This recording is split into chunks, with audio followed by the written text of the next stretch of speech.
जिंदगी और मौत के बीच जूझ रहे हैं पंत। हालात खराब होने पर दूसरे अस्पताल में किया गया रेफर।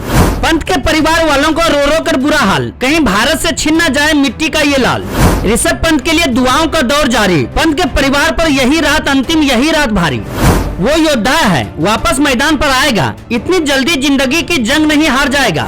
इस खिलाड़ी की कितनी भी आलोचना कर लीजिए, कितना भी बुरा भला कर लीजिए, लेकिन हमेशा मुस्कुराते हुए जवाब देता है। लेकिन आज उसकी मुस्कुराहट थम गई है, आंखों से आंसू बहने लगे हैं और भगवान से दुआएं करने लगा है कि हे भगवान प्लीज मुझे बचा ले। गाड़ी 100+ की रफ्तार से दौड़ रही थी। डिवाइडर से टकराने के बाद हवा में करीब 4 फीट उछली और नीचे धड़ाम से सड़क पर गिर गई। रफ्तार तेज होने की वजह से महंगी कार में भी तुरंत आग लग गई और आग भी ऐसा लगा कि चारों तरफ से ऋषभ पंत कार के अंदर घिर गए। उनके हाथ पैर कांप रहे थे, उन्हें कुछ भी समझ में नहीं आ रहा था कि कैसे कार से बाहर निकला जाए। एक पल तो ऋषभ पंत को भी यही लग रहा था कि शायद आज उनकी जिंदगी का ये आखिरी दिन होगा। लेकिन इस ऋषभ पंत कार में लगी आग की चपेट में आ पाते आसपास मौजूद लोगों की नजर उन पर पड़ गई।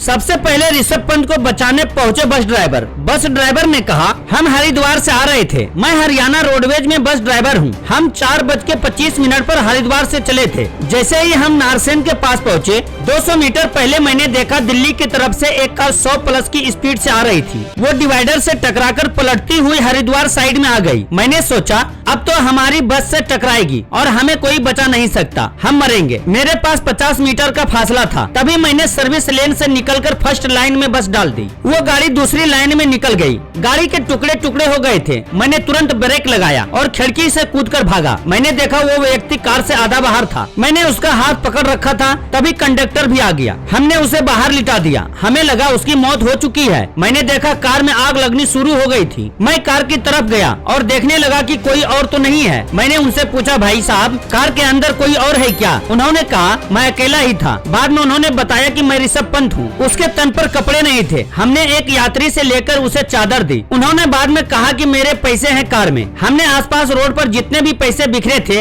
उन्हें 7,000 रुपए इकट्ठा करके उनके हाथ में दे दिए। तब वो एम्बुलेंस में बैठे। कंडक्टर ने एम्बुलेंस को फोन कर दिया था। मैंने पुलिस और नेशनल हाईवे को फोन किया था। नेशनल हाईवे से कोई जवाब नहीं आया। एम्बुलेंस 15 मिनट बाद आ गई थी। उसके चेहरे पर खून था, वो हड़बड़ाए हुए थे, कमर छिली हुई थी और वो पैर से चल तक नहीं पा रहे थे। ऋषभ पंत दिल्ली से वापस उत्तराखंड अपने घर लौट रहे थे, लेकिन तभी उनकी कार का बहुत ही बुरा तरह से एक्सीडेंट हो गया। यह हादसा इतना ही भीषण था कि कार जलकर खाक हो गई और इस हादसे में ऋषभ पंत बुरी तरह से घायल हो गए। उन्हें काफी चोटें आई। ऋषभ पंत के सिर पर घाव हो गया था, जबकि पीठ पर कई जगह खरोच के निशान दिखाई दिए। ऋषभ पंत को देहरादून मैक्स अस्पताल रेफर किया गया है, जहां पर उनका इलाज चल रहा है। गनीमत की बात यह है कि अभी उनकी हालत स्थिर बताई जा रही है, यानी वो खतरे से बाहर हैं। भारतीय फैंस उम्मीद कर रहे हैं कि पंत को कुछ ना हो और वो जल्द से जल्द मैदान पर वापसी करें। तो दोस्तों आप भी ऋषभ पंत के लिए कमेंट बॉक्स में दुआ कर सकते हैं। आज के वीडियो में बस इतना ही और ऐसे ही शानदार खबरों के लिए सब्सक्राइब कीजिए हमारा YouTube चैनल।